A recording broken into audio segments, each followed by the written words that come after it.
मुदाकरात्तमोदकं सदा विमुक्तिसाधकं कलाधरावतंसकं विलासिलोकरक्षकम् अनायकैकनायकं विनाशितेभदैत्यकं नताशुभाशुनाशकं नमामि तं विनायकम्। नतेतरातिभीकरं नवोदितार्कभास्वरं नमत्सुरारिनिर्जरं नताधिकापदुद्धरं सुरेश्वरं निधीश्वरं गजेश्वरं गणेश्वरं महेश्वरं तमाश्रये परात्परं निरन्तरम्।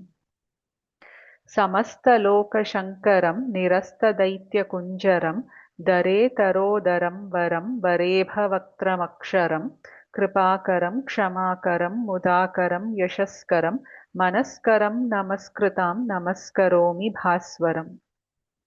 अकिञ्चनार्तिमार्जनं चिरन्तनोक्तिभाजनं पुरारिपूर्वनन्दनं सुरारिगर्भचर्वणं प्रपञ्चनाशभीषणं धनञ्जयादिभूषणं कपोलदानवारणं भजे पुराणवारणम्।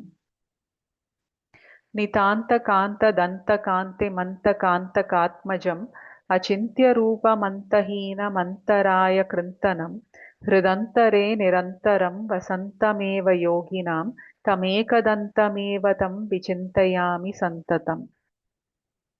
महागणेशपञ्चरत्नमादरेण योऽन्वहं प्रजल्पतिप्रभातके हृदि स्मरन् गणेश्वरम् अरोगतामदोषतां सुसाहितीं सुपुत्रतां समाहितायुरष्टभूतिमभ्युपैति सोचिरात्।